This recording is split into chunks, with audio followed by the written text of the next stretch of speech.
The great thing about side hustles is that you're able to build up extra income, and the side hustle can become your full-time business. But in that transition of side hustle to full-time business, and also in the transition from where you are now to just wanting to make some extra money, there is a worthiness trap that a lot of people fall into, where they tie income, they tie other external things to their worth.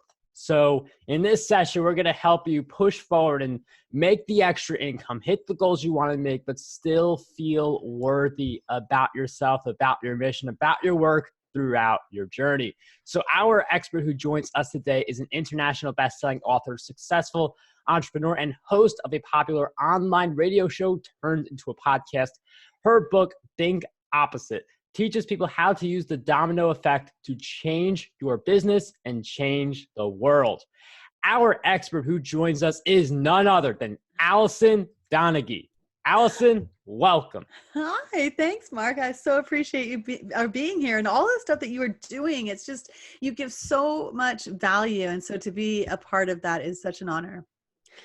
Alison, it's a pleasure to have you on Side Hustle Paradise and just one summit video podcast at a time. All that stuff really adds up to building your platform, or just anyone looking to build a side hustle. But with all the output that you have going on, and this is just everyone looking to make that extra income, I do feel like, especially at the beginning, there's just naturally going to be a disconnect between your effort, your commitment, and the money that you're making. It's just natural to have that disconnect in the beginning. So how can we still feel worthy about ourselves during that time? Yeah, well, I think, the worthiness piece is such an important part, because as you go through this whole process, you still have to be proud of who you are and stay connected with that core essence of what you bring, because that is your magic. That is that spot that is going to get you where you want to go.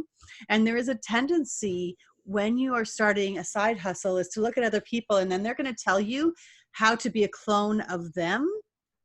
And that just might not sit well with you. And so your job in it is to find out how you can show up as yourself, because that is what people are going to buy into. If you start trying to show up as somebody else, people are going to recognize the disconnect and not be interested in doing business with you.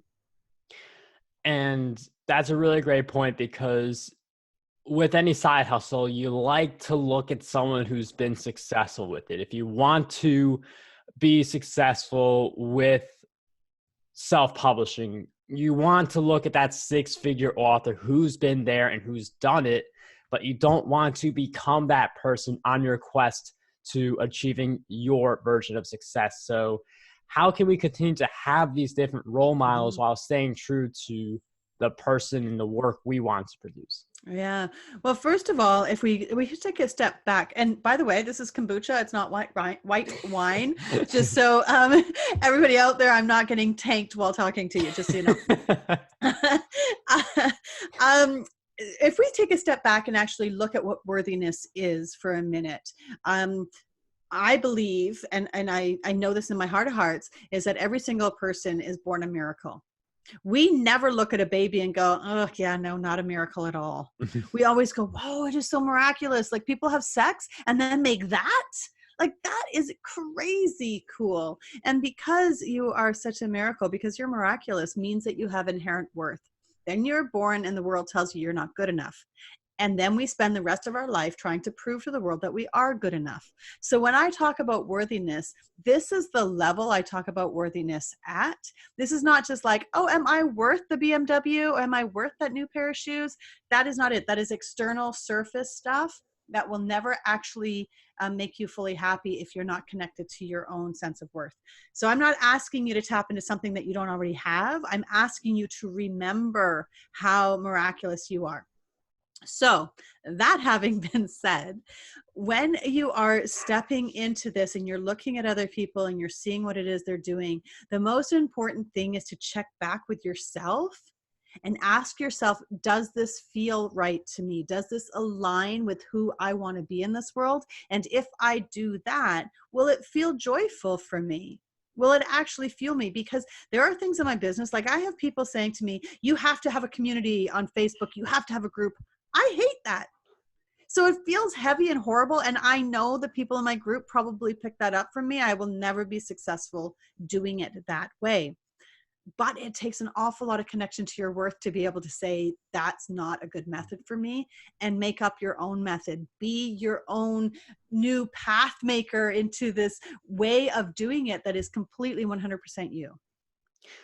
And you bring up a great point, because there are so many different ways to side hustle and so many different ways to build a platform, and you just have to figure out which ones are not for you. But like for me, I'll use myself as an example. TikTok is just not for me.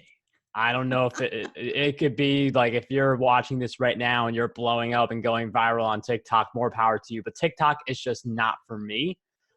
So when you hear about, some influencer or articles or videos saying TikTok is the next big thing, and look at this person who went from nobody to like millions of followers, and you hear that and you have to be fine with your decision. And how can we, like, when we know this isn't for us, but we keep on hearing about people achieving success and people saying, you gotta get on this wave. How can we just be fine with ourselves and the decision we've made, instead of like going to TikTok after like enough times? Right. Well, it is that honoring who you are, right?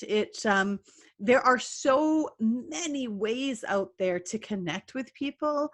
Maybe not in person these days, given the COVID situation, but there are so many different platforms that do so many different things. The person that goes on LinkedIn is very different than a person that goes on TikTok.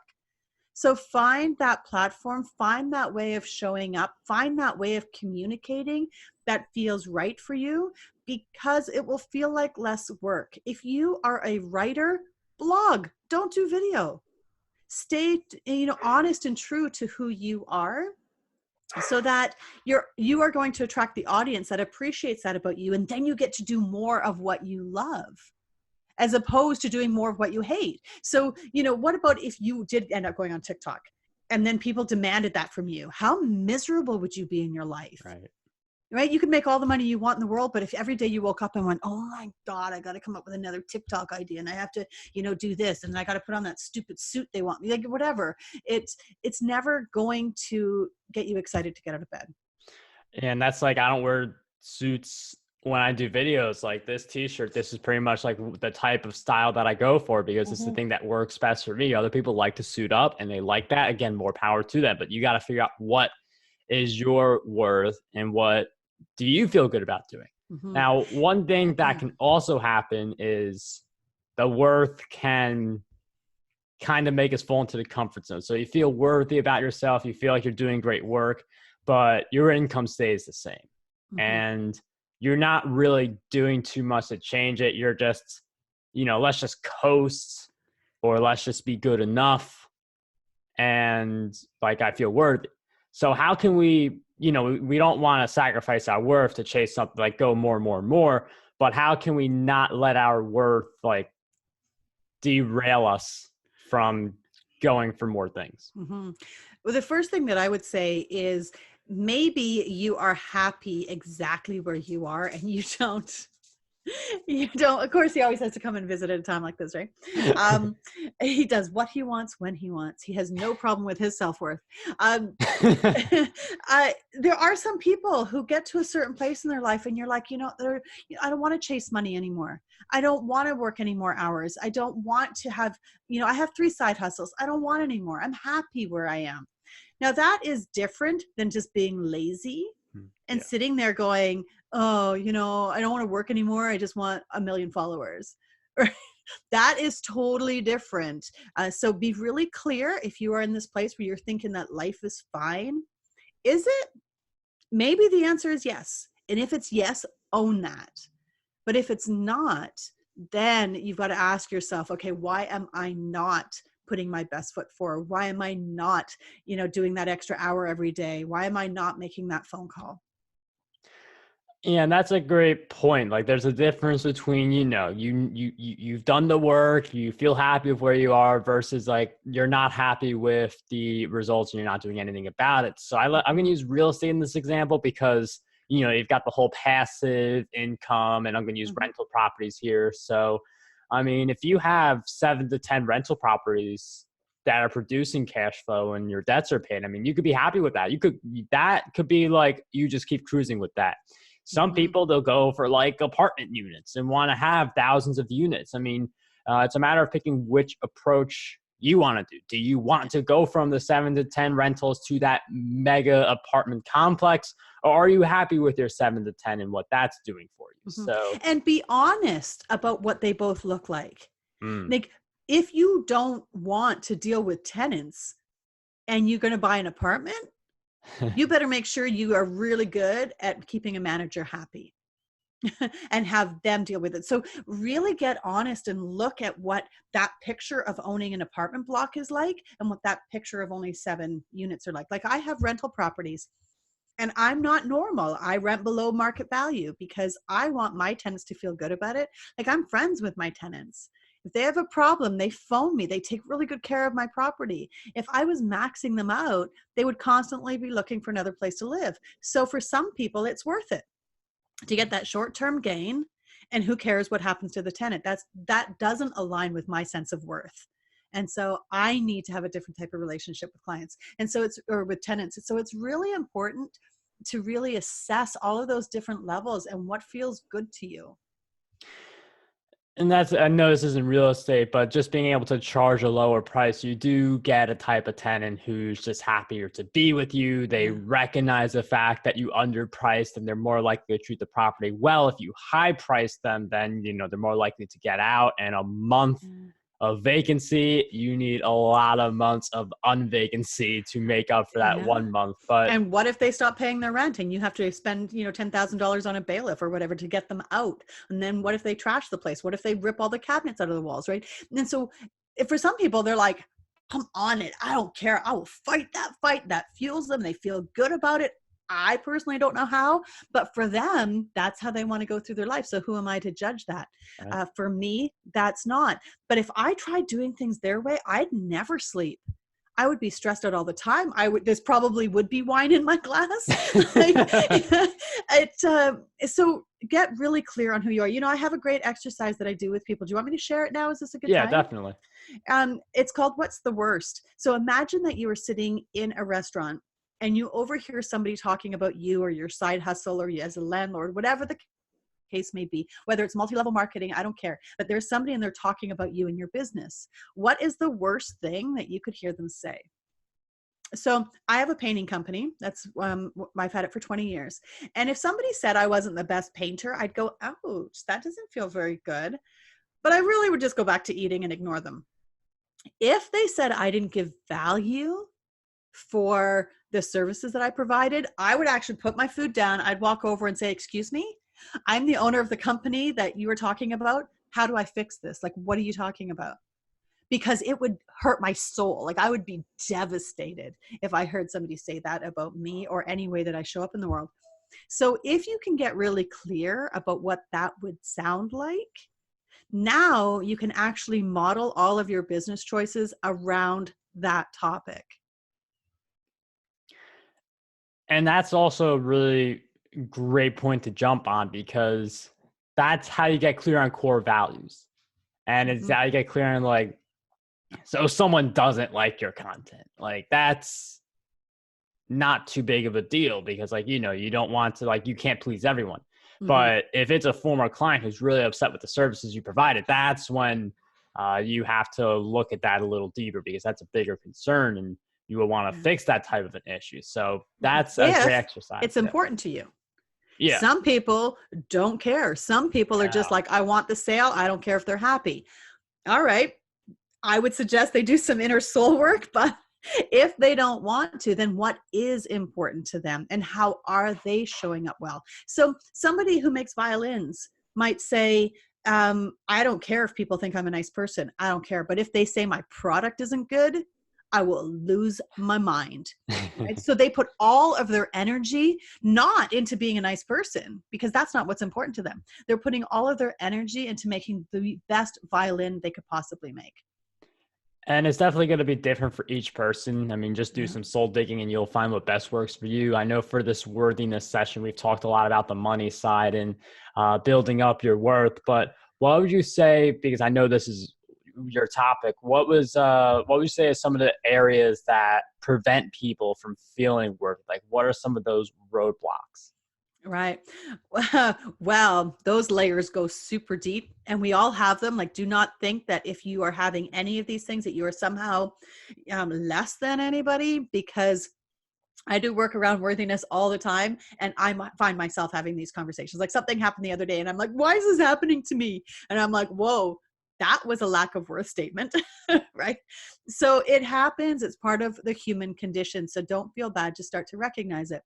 So when we are trying, so when we're born into the world and the world tells us we're not good enough, we listen to that. We're not smart enough. We're not tall enough. We're not pretty enough. We're not handsome enough. We're not smart, funny enough, like whatever. We're just not enough. And so then we're spending all of our time trying to prove that we are enough.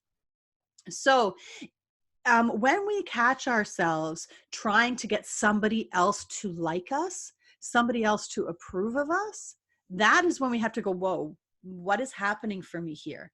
Because if I need you to like me, Mark, I'm going to have to change who I am if you don't respond well to me the way I show up. So if we were getting on the air here and you were like, oh, I don't really like your hair like that, I'd be like, oh my God, I have to go and change my hair. Right. And because I want Mark to like me. And so therefore I have to create something Mark would like.